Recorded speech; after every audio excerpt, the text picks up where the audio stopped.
बात करते हैं परीक्षा की प्रकृति पर कि यूपीएससी की जो परीक्षा है उसकी प्रकृति क्या है। ठीक है, नेचर ऑफ एग्जाम क्या है, नेचर ऑफ एग्जाम यानी कि परीक्षा की प्रकृति क्या है। ठीक है, तो सबसे पहली चीज कि नंबर ऑफ क्वेश्चन कितने आते हैं। तो परीक्षा की प्रकृति में हम ये समझेंगे कि जो पीटी की परीक्षा होती है यूपीएससी की, इसमें दो पेपर होते हैं। जो पहला पेपर है उसको जीएस कहते हैं यानी कि जर्नल स्टडी, सामान्य अध्ययन। ठीक है, और जो दूसरा पेपर है वो है आपका सी सैट का पेपर, सी सैट का पेपर। ठीक है, तो ये दो परीक्षाएं होती हैं प्रीलिम्स में, यानी कि प्रारंभिक परीक्षा में आपको दो पेपर देने होते हैं, दोनों एक ही दिन होते हैं। तो ये दो पेपर आपको देने होते हैं। आपको प्रारंभिक परीक्षा पास करने के लिए इससे मेरिट बनाई जाती है, यानी कि जीएस में आपने जो है जितना नंबर हासिल किया है उसके आधार पर ही जो है आप क्वालिफाई करेंगे प्रारंभिक परीक्षा में। जो सी सैट का पेपर होता है इसको 2011 में इंट्रोड्यूस किया गया और 2015 में इसका जो है काफी विरोध हुआ। उसके बाद में इसको मेरिट में नहीं जोड़ा जाता है, अब इसको क्वालिफाइंग नेचर का बना दिया गया है। तो इस जो सेकंड वाला पेपर, इसमें 33% नंबर आपको लाने होते हैं सिर्फ क्वालिफाई करने के लिए। ठीक है, इसका नंबर ऐड नहीं होता है। आसान शब्दों में ये सी सेट जो है सिविल सर्विस एप्टीट्यूड टेस्ट, ये पहले तो इसके मार्क्स जो है वो पीटी मतलब प्री के एग्जाम में आपको जोड़े जाते थे, लेकिन विरोध होने के बाद भैया इसमें मैथ्स वगैरह थोड़ी इंग्लिश पूछी जाती है, तो हिंदी मीडियम के बहुत से बच्चों ने विरोध किया, जिससे सरकार ने ये निर्णय लिया कि सी सेट को ड्रॉप करके, पूरी तरह ड्रॉप नहीं किया, आंशिक रूप से इसे हटा दिया। और इसमें क्या होता है कि भैया इसमें सिर्फ वो चाहते हैं आपसे थोड़ा बहुत ज्ञान चाहते हैं कि आपको बेसिक नॉलेज मैथ्स और इंग्लिश इन सबों की है या नहीं, और इसके जो नंबर है वो आपकी मेरिट डिसाइड नहीं करते। मेरिट डिसाइड करने का मतलब ये है कि आपने अगर पीटी में अच्छा किया है और इसमें बहुत ज्यादा अच्छा नहीं हुआ, सिर्फ आप इसमें कहने का मतलब इसमें बस पास होना होता है, 33% मार्क्स इसमें लाने होते हैं, बस पास करना होता है। इसमें आपको कोई हाथ पैर मारने की ज्यादा जरूरत नहीं है। ठीक है, ठीक है। तो ये हुआ सी सेट आपका। सी सेट आपको केवल क्वालिफाई करना होता है, लेकिन जो नंबर आपके जोड़े जाते हैं यानी कि जिससे आप प्रारंभिक परीक्षा क्लियर कर रहे होते हैं वो जीएस होता है। ठीक है, सामान्य अध्ययन। ठीक है, तो इसमें 100 क्वेश्चन जो है आते हैं, इसमें 100 क्वेश्चन आते हैं। इन 100 क्वेश्चन में प्रत्येक क्वेश्चन के लिए 2 नंबर डिसाइड किए जाते हैं, यानी कि 100 क्वेश्चन 200 नंबर के, 100 क्वेश्चन 200 नंबर के आते हैं। ठीक है, तो ये हो गया कि 2 पेपर है आपका जो मेरिट बनता है वो जीएस के पेपर से बनता है केवल प्रारंभिक परीक्षा के लिए, क्योंकि जो ओवरऑल जो परीक्षा होती है यूपीएससी की उसमें प्रारंभिक परीक्षा के मार्क ऐड नहीं होते हैं। तो नेचर ऑफ एग्जामिनेशन की हम बात कर रहे थे, उसमें हमने बात किया था कि नंबर ऑफ क्वेश्चन कितने हैं। नंबर ऑफ क्वेश्चन जो है आपके 100 हैं। हम बात कर रहे हैं जो जीएस का पेपर होता है प्रारंभिक परीक्षा में, उसकी हम बात कर रहे हैं। तो इसमें 100 क्वेश्चन आते हैं और ये 200 मार्क के होते हैं, 200 मार्क के होते हैं। ठीक है, ये है आपका नंबर ऑफ क्वेश्चन। अब इसमें जो दूसरा पॉइंट है कि टाइप ऑफ क्वेश्चन क्या होता है। टाइप ऑफ क्वेश्चन क्या होता है, जैसा कि आप जानते हैं कि बहुत सारी परीक्षाएं होती हैं, यूपीएससी भी बहुत सारी परीक्षाएं लेती है, जैसे कि सीडीएस का पेपर होता है, एनडीए का पेपर होता है, सीएपीएफ का पेपर होता है। तो हर परीक्षा का रिक्वायरमेंट अलग है। यूपीएससी एक स्वायत्त और संवैधानिक संस्था है, उसको ये पता है कि उसको कौन सा कैंडिडेट लेना है, तो हर परीक्षा के हिसाब से वो क्वेश्चन तय करती है, क्योंकि उसको उसी तरह के कैंडिडेट की जरूरत होती है। तो यहाँ पर जो क्वेश्चन आता है अगर उसके प्रारूप को आप समझ जाएं तो पीटी क्लियर करना बहुत आसान हो जाएगा। तो उसका प्रारूप क्या है ये समझ लेते हैं। इसको समझने के लिए जो सबसे सरल उपाय है वो ये है कि आप कम से कम 5 साल का पुराना पेपर जो है यूपीएससी का देखें, प्रारंभिक परीक्षा का, कम से कम 5 साल का।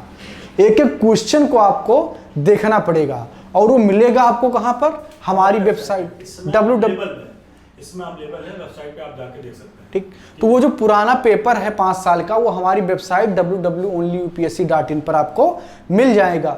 आपको एक पेपर के एक एक सवाल को देखना है, एक एक स्टेटमेंट को पढ़ना है, उसको पढ़ करके आप ये समझ पाएंगे कि यूपीएससी आपसे क्या चाहती है। अब सर ये आप बता रहे हो तो मतलब आप जो लोग हमें देख रहे हैं प्लीज इसे इग्नोर मत करो। यहाँ से जुबान से जो निकल रहा है ना कि भैया 5 साल के पेपर, अगर आपने इधर सुना और इधर निकाल दिया तो भैया ठीक है, फिर बेकार है, फिर यहाँ हमारा अपना टाइम आपको देना बेकार है यार। जो बता रहे हैं यहाँ पे, जो अमृतसर बता रहे हैं, वो 5 साल के पेपर को जुबान से निकलने की बात नहीं है। इसे प्लीज इस पर अमल करो। अगर अमल कर रहे हो आज से तो भैया होगा, अगर अभी बोला है तो भैया आपने क्या करना है, इस वीडियो को देखने के बाद आज हमारी वेबसाइट www.onlyupsc.in, इसका लिंक इसके नीचे मिल जाएगा। पेपर्स के लिंक वाले उसके डिस्क्रिप्शन बॉक्स में मिल जाएंगे। हाँ, आप हमारी वेबसाइट पे विजिट करो, इस 5 साल के पेपर वहां पे हैं, उसे देखो। और ये जो हमारी वेबसाइट है जहाँ पे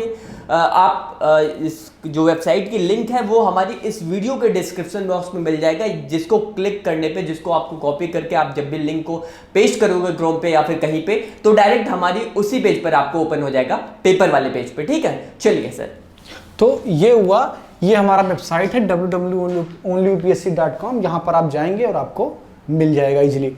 अगर आपको ये सर्च नहीं करना है तो आप डिस्क्रिप्शन बॉक्स में जाइए, वहाँ पर लिखा हुआ आपको मिल जाएगा, आप क्लिक करेंगे डायरेक्ट आप वहाँ पर पहुँच जाएंगे। ये 5 साल का पेपर देखना बहुत ज़रूरी है, क्योंकि अगर ये आप नहीं देखेंगे तो नहीं हो पाएगा। जब तक आपका दिमाग, आपका दिल ये नहीं समझ पाएगा कि यूपीएससी क्या चाहती है, नहीं हो पाएगा। भैया सोने से पहले सर बताओ, अभी सोने से पहले आप एक बार रोजाना पेपर को देखो, रोजाना सिलेबस को देखो। सोने से पहले ये आधे घंटे आपने सेट करना है कि भैया आज मैं रोज हमें क्या करना है, पेपर को देखना है। नेचर वो आपके माइंड को एकदम से बूस्ट करेगा। ठीक है, आपको पता चलता रहेगा भैया कि आपको ऐसा नहीं है कि आज आपने जो पढ़ा वो ऐवी हवा में होना चाहिए। ठीक है, ठीक है। तो ये हुआ पहला बात कि आपको पेपर देखना है। पेपर देखने के बाद में अगर आपने तैयारी नहीं की है तो ये निश्चित है कि आपको पूरी बात समझ में नहीं आएगी। उसके लिए हम हैं, हमारा एक क्लास है, हमारा एक क्रैश कोर्स है। लेकिन जब आप देखेंगे तो आपको कुछ ना कुछ तो पता जरूर चलेगा, आप ये जान पाएंगे कि सवाल आ कहाँ से रहे हैं। अब मैं आपको बताता हूँ कि टाइप ऑफ क्वेश्चन का जो मेरे कहने का मतलब है वो क्या है। देखिए 100 सवाल आते हैं और इस 100 सवाल को आपको टैकल करना है। उससे पहले एक चीज़ ये जान लीजिए कि कट ऑफ कितनी जाती है यूपीएससी की, खासकर प्रारंभिक परीक्षा की हम बात कर रहे हैं। तो कट ऑफ की जब बात करेंगे हम, तो उसमें हम जर्नल की पहले देखेंगे। जर्नल की जो कट ऑफ होती है यूपीएससी की, वो आप 3-4 साल का पूरा जो है वेरी करके देखेंगे तो आपको मिलेगा कि एवरेज 105 से लेकर के 110 नंबर तक, 105 से लेकर के 110 नंबर। 2018 में तो कट ऑफ काफ़ी नीचे आ गई थी। ठीक है, लेकिन आपको ये मान के चलना है कि रेंज क्या है। तो ये नंबर है, तो क्वेश्चन कितना बना, आप मान के चलिए कि 155 क्वेश्चन पे जो है आपका सिलेक्शन हो जाना है प्रारंभिक परीक्षा में। अगर आपने 55 क्वेश्चन सही कर लिए तो प्रारंभिक परीक्षा में आपका सिलेक्शन जो है हो जाना है, आप मेंस लिखेंगे। ठीक है, अब इस 55 को बनाने के लिए आपको कितने क्वेश्चन करने हैं यह जानना भी जरूरी है, क्योंकि यूपीएससी में 1/3 माइनस मार्किंग भी होती है। यानी कि अगर आप एक सवाल गलत करते हैं तो दंड के रूप में आपको 1/3 माइनस मार्किंग भी झेलना पड़ता है। तो इसका मतलब कि अगर आपके कट पिट के 55 नंबर बनेंगे तब आपका सिलेक्शन होगा, और कट पिट के बनने का मतलब कि आपको 55 से काफ़ी ज़्यादा क्वेश्चन करना पड़ेगा। तो कितना क्वेश्चन करना पड़ेगा, कैसे होगा, वो सारी चीज़ें अब हम समझ लेते हैं। तो मैंने बताया कि 100 क्वेश्चन आते हैं। यूपीएससी में जो क्वेश्चन आते हैं उसको हम 3 सेगमेंट में बांट लेते हैं। जो पहला सेगमेंट है वो पाठ्यक्रम पर आधारित है। इसका मतलब क्या, मैं आपको समझाऊंगा। पाठ्यक्रम पर आधारित है, इसका मतलब ये हुआ कि जो पाठ्यक्रम आपका है, इतिहास है, भूगोल है, जो है अर्थशास्त्र है, करंट इवेंट्स है, सोशल इश्यूज हैं, साइंस है, टेक है, इन सब को मिला करके जो आप सिलेबस तैयार करेंगे वो पाठ्यक्रम हुआ और इससे डायरेक्ट करीब 30 सवाल आते हैं, करीब 30 सवाल आते हैं जो डायरेक्ट पाठ्यक्रम से होते हैं। कि मतलब अगर आपने पूरा सिलेबस पढ़ा हुआ है तो 30 सवाल इजीली आपसे हो जाएंगे। जो दूसरा सेगमेंट है यूपीएससी के सवाल का, वो समझ पर आधारित आता है। मैं बात प्रारंभिक परीक्षा की कर रहा हूँ, और इस सेक्शन में करीब 30 से 40 सवाल यूपीएससी पूछने लगी है। यूपीएससी करीब 30 से 40 सवाल पूछती है समझ पर आधारित। अब आप कहेंगे कि एग्जाम्पल दे करके हमको समझाइए, नहीं तो आपके कहने का मतलब क्या हुआ ये हमें समझ में नहीं आएगा। तो एग्जाम्पल इस तरीके से आप ले लीजिए कि जैसे मान लीजिए आपसे सवाल पूछा कि एमनेस्टी इंटरनेशनल की जो रिपोर्ट आती है वो किससे संबंधित है। ठीक है, ये एक सवाल हो गया। तो ये करंट का एक सवाल है, और करंट को मैंने आपके पाठ्यक्रम से जोड़ करके बताया है। तो आपने पढ़ लिया कि फला चीज से संबंधित है और आपने उसका जवाब दे दिया।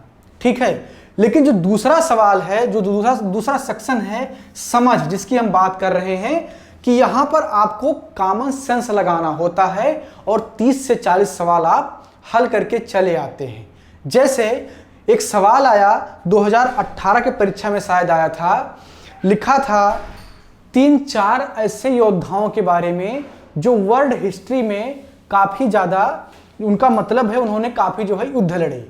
तो उनकी जीवनी किसने लिखी है, और नीचे 4 विकल्प थे जिसमें लाला लाजपत राय थे, बिपिन चंद्र पाल थे और 3-4 नाम थे।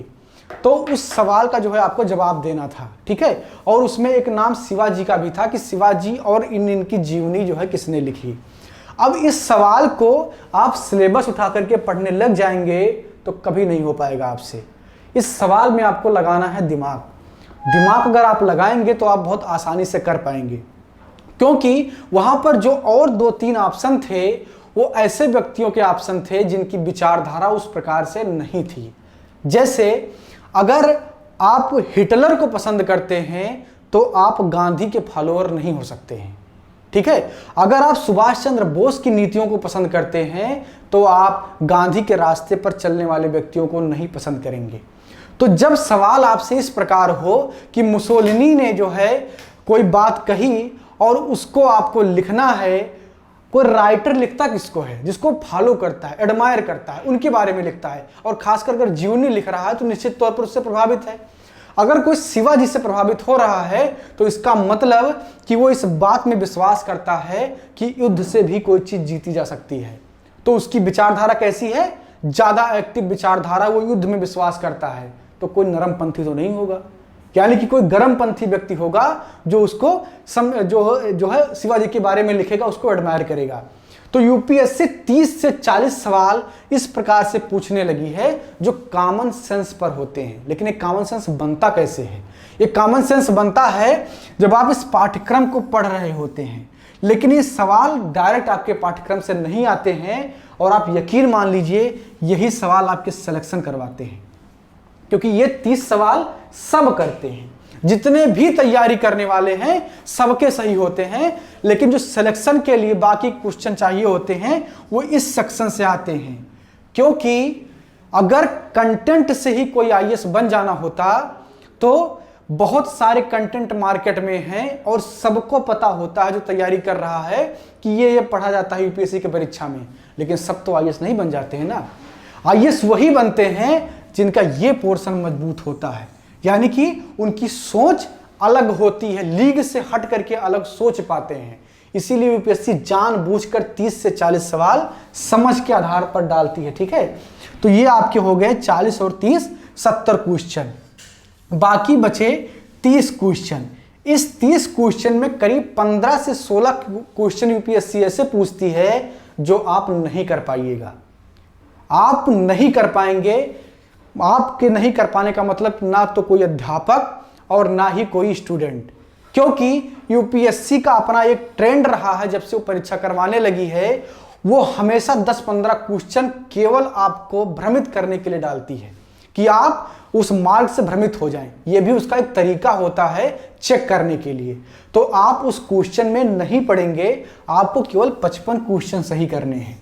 तो आप उस 20 क्वेश्चन को निश्चित तौर पर छोड़ेंगे और 80 क्वेश्चन आपको बनाने हैं। तो इस 80 क्वेश्चन को बनाने के लिए 30 क्वेश्चन आप पाठ्यक्रम पे आधारित जो सवाल है उससे लेंगे और 30 से 40 सवाल यहाँ से लेंगे, बाकी 10-15 क्वेश्चन आप यहाँ से अगर लेंगे तो निश्चित तौर पर आप प्रारंभिक परीक्षा क्वालिफाई कर जाएंगे। तो ये थी परीक्षा की प्रकृति की बात, ठीक है। अब हम अपना आखिरी सेगमेंट लेते हैं कि सिलेबस क्या है और इस 4 महीने में हम उसको पढ़ेंगे कैसे। उसके बाद में जो क्लास फर्स्ट है हमारा पीटी स्पेशल का, उसको हम खत्म करेंगे। तो आखिरी सेगमेंट में हम देख लेते हैं। तो अब देख लेते हैं कि पाठ्यक्रम क्या है, सिलेबस क्या है और उसमें कोर सब्जेक्ट जो है वो क्या क्या है, उसको मैं लिख दे रहा हूं और आप उसको नोट डाउन भी कर लीजिए। और किस तरीके से हम 3 या 3.5 महीना जो हमको पढ़ना है उसको पढ़ेंगे वो भी मैं यहां पर आपको बता दूंगा, ठीक है। तो आप पाठ्यक्रम जरूर नोट कर लीजिए। यहां पर लिटरली अगर आप ले रहे हैं कि पाठ्यक्रम क्या है तो वो मैं पूरा नहीं लिखूंगा, क्योंकि वो आपको यूपीएससी के वेबसाइट पर मिल जाएगी या हमारे वेबसाइट पर मिल जाएगी। अगर आपको वहां नहीं जाना तो इजीली आप हमारे वेबसाइट पर जा सकते हैं, www.onlyupsc.in पर जा सकते हैं। वहां पर आपको सिलेबस में दे दूंगा, डिस्क्रिप्शन बॉक्स में उसका लिंक आपको मिल जाएगा। पाठ्यक्रम का लिखने का मतलब कि आसान तरीके से आप ये समझ पाएं कि आपको किस सेगमेंट में क्या पढ़ना है। यूपीएससी के स्टेटमेंट को समझने में भी जो है कठिनाई होती है, वो धीरे धीरे एक ग्रेजुअली प्रक्रिया है, वो आपको समझ में आती है, ठीक है। तो यहाँ पर पाठ्यक्रम मैं लिख दे रहा हूँ। सबसे पहला चीज इसमें है आपको हिस्ट्री पढ़ना है, ठीक है। हिस्ट्री में एंशिएंट हिस्ट्री, मिडिवल हिस्ट्री और मॉडर्न इंडिया, यानी कि जो मॉडर्न हिस्ट्री है, और इसके साथ साथ आर्ट एवं कल्चर, ये इतना पार्ट जो है आपको हिस्ट्री में पढ़ना है। जो दूसरा है आपका वो है पॉलिटी, ठीक है। तो पॉलिटी में आप भारत का संविधान और उससे जुड़ा हुआ पूरा भारत का राज्य व्यवस्था आप इसमें पढ़ेंगे, ठीक है। जो तीसरा सेक्शन है वो है आपका जियोग्राफी, ठीक है। जियोग्राफी में 2 पार्ट हैं, एक आपकी फिजिकल जियोग्राफी जिसको कोई जो है वर्ल्ड जियोग्राफी भी कहता है, और दूसरा इंडियन जियोग्राफी, ठीक है। तो ये जियोग्राफी में 2 पार्ट हैं, एक फिजिकल जियोग्राफी जिसको आप वर्ल्ड जियोग्राफी भी कहते हैं और दूसरा इंडियन जियोग्राफी, ठीक है। तो ये हो गया आपका जियोग्राफी। उसके बाद में आपका है इकोनॉमिक्स। इकोनॉमिक्स जो है एक अलग से सब्जेक्ट है जिससे बहुत सारे सवाल यूपीएससी पूछती है, ठीक है। उसके बाद में है आपका science and tech. Science and tech UPSC में साइंस एंड टेक से जो है सवाल आते हैं, हालांकि इनकी संख्या बहुत कम है लेकिन सवाल इससे जरूर आते हैं। साइंस का मतलब जनरल साइंस, जैसे कि आपको भौतिक विज्ञान, रसायन विज्ञान और जीव विज्ञान के बारे में सामान्य जानकारी होनी चाहिए। यूपीएससी खुद अपने स्टेटमेंट में लिखती है कि विषय विशेषज्ञता की जरूरत नहीं है, केवल सामान्य जानकारी की ही जरूरत होती है, ठीक है। तो ये हो गया आपका जो है साइंस एंड टेक। उसके बाद में आपका है करंट इवेंट, यानी कि जो हालिया घटनाक्रम है। करंट इवेंट यानी कि जो समसामयिक घटनाएं हैं उनसे भी सवाल आते हैं और 2 सेगमेंट में आते हैं। 2 सेगमेंट क्या है, एक जो भारत के संदर्भ में है, यानी कि जो इंडिया में घटनाएं घटित हो रही हैं, जैसे कि अभी इंडो चाइना जो बॉर्डर है वहां पर टेंशन हुआ है, या नेपाल से इंडिया का टेंशन हो रहा है, तो उससे रिलेटेड जो सवाल बनेंगे वो करंट इवेंट के इंडिया वाले सेक्शन में है। और उसके अलावा जो अंतरराष्ट्रीय लेवल पर हो रहा है वो भी करंट इवेंट में आएगा, जैसे कि WHO से अमेरिका ने विड्रॉ किया, वो उसका विरोध कर रहा है, बहुत सारी चीजें जो घटनाक्रम हो रही हैं वो सब कहां पर आएंगी, वो इंटरनेशनल इवेंट में आएंगी, उससे भी सवाल पूछते हैं, ठीक है। तो वो आपके इस सेक्शन में कवर होगा करंट इवेंट में, ठीक है। उसके बाद में 7वां सेक्शन है आपका इन्वायरमेंट और इकोलॉजी। इन्वायरमेंट और इकोलॉजी ये आपका 7वां सेक्शन है। इन्वायरमेंट और इकोलॉजी बहुत महत्वपूर्ण है, इससे हर बार काफी मात्रा में सवाल आते हैं। उसकी वजह यह है कि यूपीएससी का जब आपने फॉर्म भरा होगा तो आपने देखा होगा कि जो फॉरेस्ट की जो इंडियन फॉरेस्ट सर्विस है उसकी परीक्षा भी साथ में ली जाती है। उसका मेंस अलग होता है लेकिन प्रारंभिक परीक्षा साथ में होती है, और इसलिए यूपीएससी के दिमाग में ये चीज होती है फॉरेस्ट को लेकर के, ताकि वो जो है उसको टेस्ट लेना होता है फॉरेस्ट ऑफिसर जो उसको नियुक्त करने उसके लिए भी, तो वो इन्वायरमेंट और इकोलॉजी के क्वेश्चन जानबूझ करके थोड़ा ज्यादा रखती है, ठीक है। तो इस सेगमेंट पर आपको थोड़ा फोकस ज्यादा करना है। तो ये हो गया आपका इन्वायरमेंट एंड इकोलॉजी। तो ये है आपके कोर सब्जेक्ट जिसमें आपका सब कुछ सम्मिलित हो जाएगा। ठीक है, इसमें बहुत सारे उप सब्जेक्ट भी हैं जो इसमें सम्मिलित हो जाएंगे। अब मैं आपको ये बता दूं कि इस जो है इस परीक्षा के ये इस 3-3.5 महीने के दौरान हम इसको पढ़ेंगे किस प्रकार से। तो हमने बताया था कि 111 दिन है हमारे पास। कितने दिन हैं? 111 दिन हैं। इसी के बीच में हमको जो है अपना पढ़ाई कंप्लीट कर लेना है। ठीक है, तो इसके लिए करेंगे क्या कि जो महत्वपूर्ण सेक्शन है उस पर हम ज़्यादा फोकस करेंगे, क्योंकि आखिरी उद्देश्य है सिलेक्शन करवाना। आखिरी उद्देश्य क्या है? सिलेक्शन करवाना। कोई ज्ञानी बाबा बनने का कोई मतलब नहीं है। हमारा आखिरी उद्देश्य क्या है कि आप प्रारंभिक परीक्षा को क्लियर करें और मेंस को लिखें। तो हम उस सेक्शन को ज़्यादा फोकस करेंगे जिसमें ज़्यादा सवाल यूपीएससी पूछती है। तो उसमें आपका जो आएगा उस करंट इवेंट से सवाल अच्छे खासे आने लगे हैं, ये होगा जिस पर हम थोड़ा ज़्यादा फोकस करेंगे। इन्वायरमेंट इकोलॉजी पर भी हमको थोड़ा ज़्यादा फोकस करना पड़ेगा। उसके बाद में हिस्ट्री में जो आपका मॉडर्न इंडिया वाला पार्ट है और आर्ट एंड कल्चर, इस पर हम थोड़ा ज़्यादा फोकस करेंगे। पढ़ेंगे पूरा, लेकिन इस पर हम थोड़ा ज़्यादा फोकस करेंगे। पॉलिटी लगभग 90% हमने अपने चैनल पर पढ़ा दिया है। अगर आपने उसको नहीं पढ़ा है तो अभी से शुरुआत करके पढ़ सकते हैं। पूरा क्लास आपको मिल जाएगा। आप चैनल के प्लेलिस्ट में चले जाइए, पॉलिटी वाले सेक्शन में आपको वहाँ पर मिल जाएगा। बाकी ये पॉलिटी भी हम इस 3.5 महीने 4 महीने में पढ़ेंगे इसी बीच में। ठीक है, बाकी जो जियोग्राफी है इसको भी हम शुरुआत से पूरा पढ़ेंगे और इसमें खासकर जो मैप से रिलेटेड सवाल यूपीएससी पूछती है उस पर हम ज़्यादा फोकस करेंगे, क्योंकि यूपीएससी जो 2-3 साल में ट्रेंड देखा गया है वो मैप से रिलेटेड सवाल ज़्यादा पूछने लगी है, तो उस पर हम फोकस करेंगे। और उसके बाद में इकोनॉमिक्स में जो माइक्रो इकोनॉमिक्स है उससे यूपीएससी ज़्यादा सवाल पूछती है, तो उस सेक्शन पर हम ज़्यादा फोकस करेंगे। ठीक है, क्योंकि जो स्टैटिक इकोनॉमिक्स के सवाल हैं वो यूपीएससी नहीं पूछती है। तो ये हो गया पूरा प्रारूप, जिस तरीके से हमको पूरी तैयारी करनी है आने वाले 3.5-4 महीने में। ठीक है, तो अगर आपको जो है आपने फॉर्म डाला है तो आपको पढ़ना ही पढ़ना है, और अगर आपने फॉर्म नहीं भी डाला है तो भी आपको 3.5-4 महीने में पूरा सिलेबस यूपीएससी का मिल जाएगा। तो आप इसका फ़ायदा उठाइए और हमारे साथ जुड़े रहिए। ये था आपका पीटी का स्पेशल क्लास जो हम शुरू कर रहे हैं, उसका पहला पार्ट, जिसमें आपने प्रारंभिक परीक्षा के परिचय को पढ़ा। आपने समझा कि प्रारंभिक परीक्षा किस प्रकार होती है, उसकी प्रकृति क्या है। जो हमारी क्लास शुरू हो रही है वो हम इतिहास से शुरू कर रहे हैं, यानी कि हिस्ट्री से शुरू कर रहे हैं, और इसके कौन से सेक्शन से? मॉडर्न इंडिया से हम शुरू कर रहे हैं। ठीक है, तो जो नेक्स्ट क्लास आपको मिलेगी, यानी कि जो पीटी स्पेशल की इंट्रोडक्शन के बाद जो पहली क्लास होगी और इस पूरे व्यवस्था की दूसरी क्लास होगी, उसमें हम हिस्ट्री से शुरुआत कर रहे हैं और हिस्ट्री में मॉडर्न इंडिया से शुरू करेंगे। ठीक है, तो अगली क्लास में आपको मॉडर्न इंडिया पढ़ना है। आप अगर चैनल पर अभी भी नए आए हैं तो आप आज से तुरंत ज्वाइन कर लीजिए, और अगर आप पहले से बने हुए हैं तो निश्चित तौर पर आप पढ़ेंगे और इसको देखना जारी रखेंगे। धन्यवाद।